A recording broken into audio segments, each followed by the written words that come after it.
शाश्वतं शान्तं व्योमातीतं निरञ्जनं नादबिन्दुकलातीतं तस्मै श्रीगुरुवे नमः। नीलाम्बुजश्यामलगं कोमलांगं सीतासमारोपितभाग्यवां पाणो महासायकचारुचापं नमामि रामं रघुवंशनाथं। वसुदेवसुतं देवं कंचचाणूरमर्दनं देवकी परमानन्दं कृष्णं वन्दे जगद्गुरु कृष्णं वन्दे जगद्गुरु। प्रेम से बोलिए सच्चिदानंद भगवान की, सतगुरुदेव महाराज की, कृष्ण बलदेव की, राजा रामचंद्र महाराज की, गणेश भगवान की, उमापति महादेव की, गंगा गीता गायत्री गौ माता की। बहुत दम कम है, भोजन बहुत बढ़िया बन रहा है, देख के आया हूं। भारत माता की, भारत माता की, वंदे वंदे।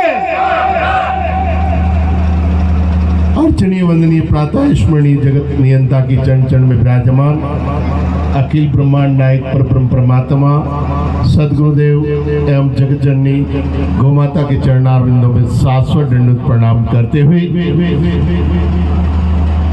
मंच पर विराजमान परम श्रद्धेय परम आदरणीय इस गणेश आश्रम के संस्थापक एवं संचालक और इस आयोजक के विशेष रूप से परम श्रद्धेय परम आदरणीय अनंत श्री विभूषित श्री महंत हमारे अंतर्राष्ट्रीय महामंत्री अखाड़े के भी और कई पदों पर विभूषित रहे ऐसे परम श्रद्धेय आदरणीय परशुराम गिरी जी महाराज और हमारे परम श्रद्धेय परम आदरणीय जो हमेशा बड़े ही स्नेह भाव से अभी आप सुन रहे थे मन संचालन कर रहे, जो हमारे यहाँ राजस्थान उत्तर भारत के अंदर तो बहुत महापुरुष काम करते हैं गौ सेवा का, परंतु दक्षिण भारत में जाकर जिन्होंने बहुत ही सुंदर और सराहनीय गौशाला बनाई और सनातनी धर्म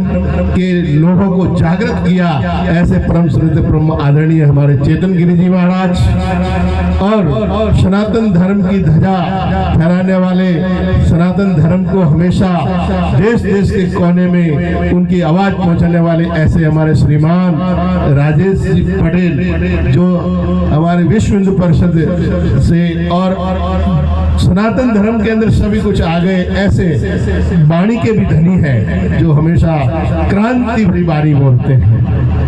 और बाकी मंच पर सभी विराजमान संत महापुरुष के चरणारविंदों में एवं भक्तिमयी करुणामयी जगदम्बा अम्बा अम्बालिका भवानी के स्वरूप में मेरी माताएं बहनें एवं जगत पिता ब्रह्मा के स्वरूप में सजनों बंधुओं एवं भाइयों, ब्रह्मांड में होनहार तारों की टिमटिमाते हुए बालिकाएं, बड़े ही सौभाग्य की बात है कि आज गणेश चतुर्थी के दिन हम गणेश आश्रम में एकत्रित हुए हैं और रात्रि आपने गणेश भगवान का जागरण भी सुना और उसमें भाग लिया, बहुत ही सुंदर।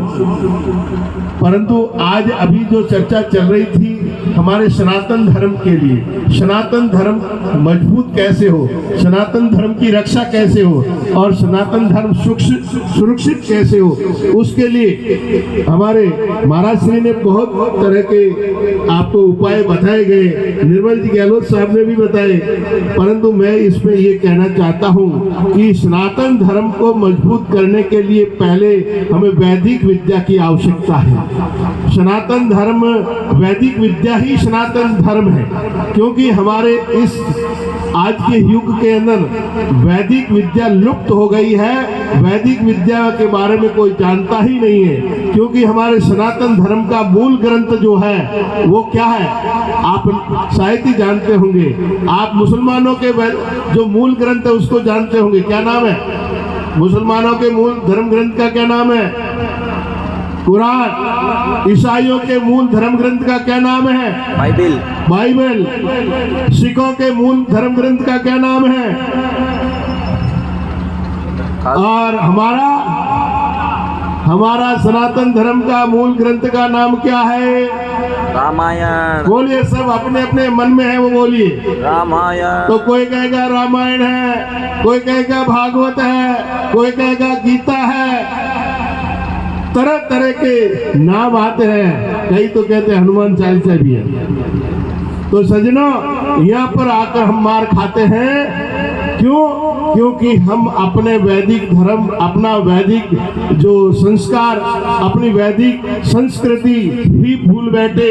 क्योंकि हमारे तरह तरह के लोग जो कथावाचक भी है वो अपना अपना मूल धर्म को मुख्य बताने लग जाते हैं। भागवत वाला भागवत बता देता है, गीता वाला गीता बता देता है, रामायण वाला रामायण बता देता है। ये सब है तो हमारे उसी से ही। जैसे उदाहरण के लिए हमारे माता पिता, अब हमारी माँ जो है, अब हमारे माँ से हमारी उत्पत्ति हुई और हमारे माँ के कोख से हम जन्म हुए, हमारा जन्म होकर इस संसार देखा।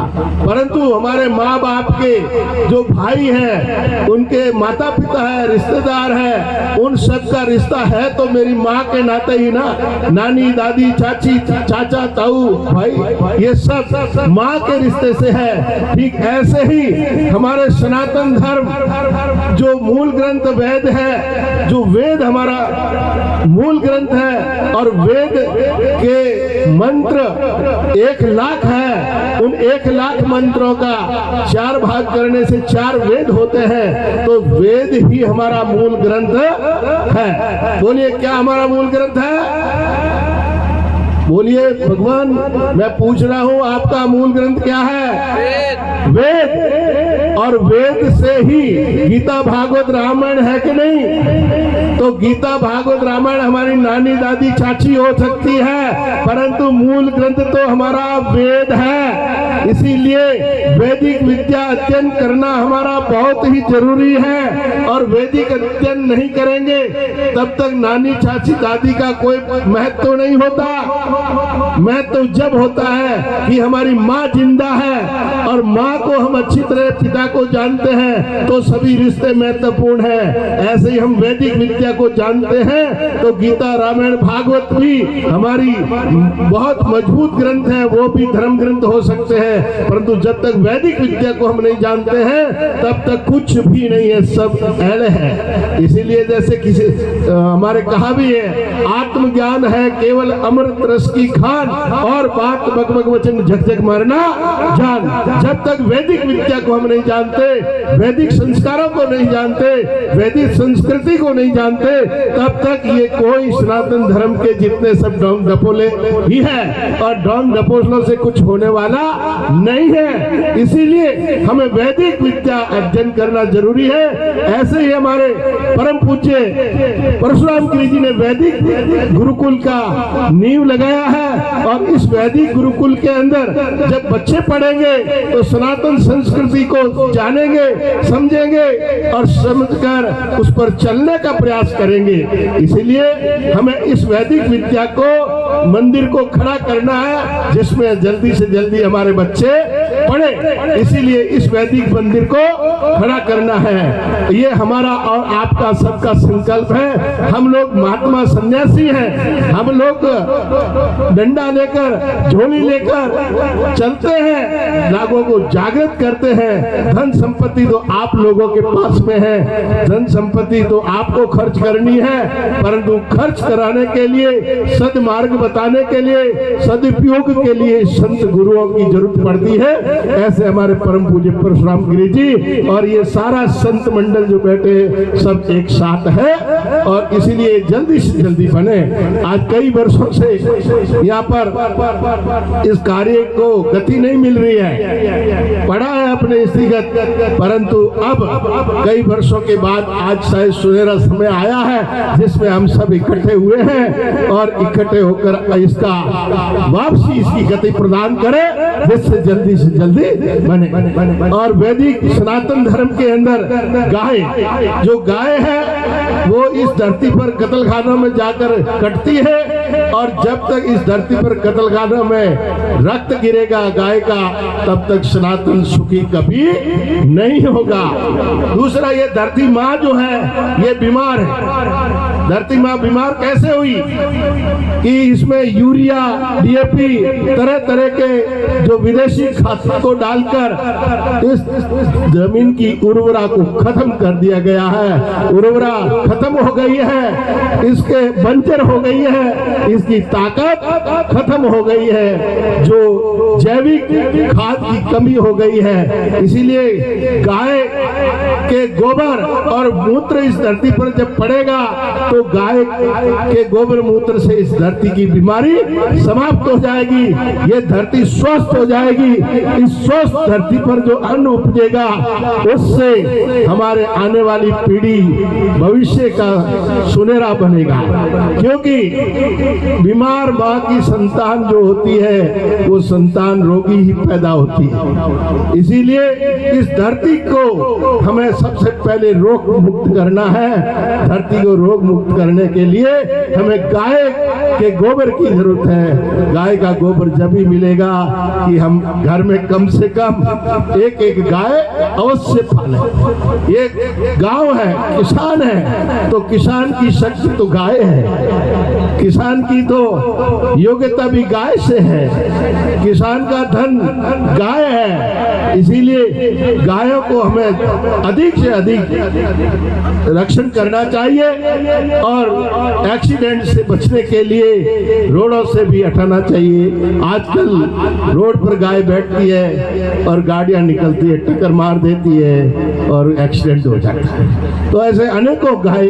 बढ़ रही है, तो कम से कम हम रोडों से पास से हटाएं और उनकी रक्षा के लिए और इस धरती माँ की उर्वरा बढ़ाने के लिए गाय का खाद अवश्य खेतों में डालें, जिससे गाय बचे और देश बचे, राष्ट्र बचेगा तो हम भी बचेंगे। नहीं तो हमारे ओवैसी जैसे कहता है कि महाराज ये जो बंगले महल मालिया बना रहे हो ना, इसमें सब हमारे बच्चे रहने वाले हैं, क्योंकि सनातन तो अपने आप में ही लड़के मर जाता है।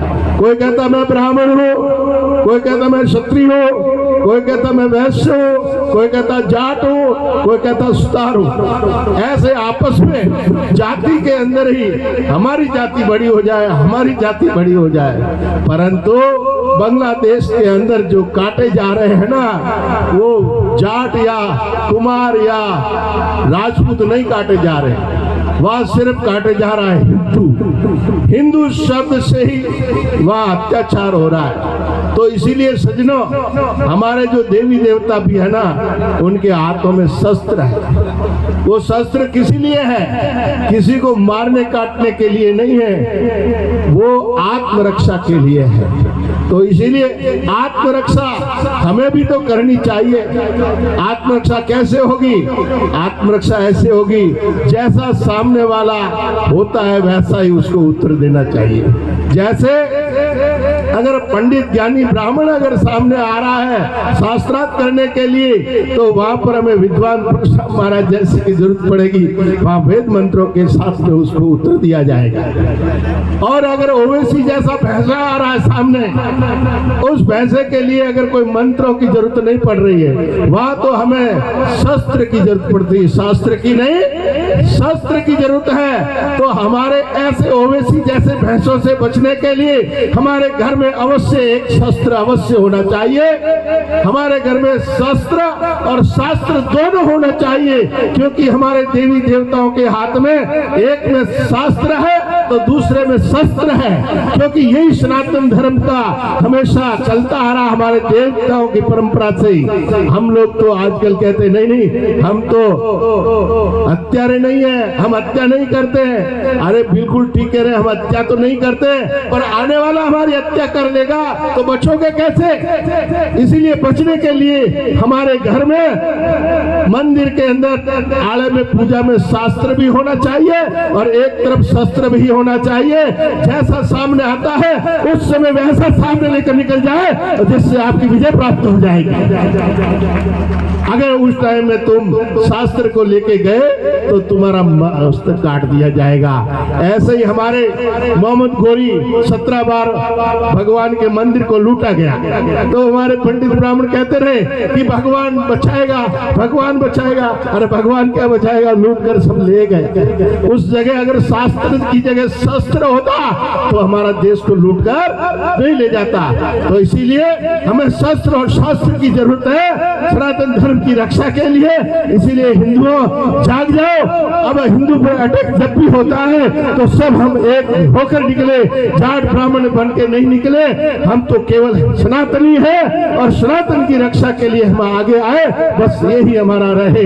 जैसे मोमडन का नाम आते ही सारे मोमडन इकट्ठे होकर निकल जाते, टोपी इकट्ठी हो जाती है, ऐसे ही सनातन धर्म की पगड़ी सारी इकट्ठी हो जाए तो देश का भविष्य सुनहरा बन जाए। इसीलिए इस पगड़ी का हमारे यहाँ सम्मान किया जाता है। सजना, शस्त्र और शास्त्र की पूजा की जाती है। बस ज्यादा नहीं कहूंगा, बस आपके यहाँ गो रक्षा का कार्य होता है तो मैं आपसे निवेदन करता हूँ, आपके पास काकानी में स्वामी ज्ञान स्वरूपानंद गौ सेवा संस्थान है। आप जो भी अपनी लूली लंगड़ी आदि भांगड़ी गायों की सेवा करना चाहते हो तो वह आप पहुँचा दें, और रोडों पर घूमने वाली गायों को आप पहुँचा दें। बात सेवा अवश्य होगी, एक्सीडेंट ना हो, इन्हीं लिए मैं गौ सेवा के लिए लगभग 700 गोवंश है मेरे पास।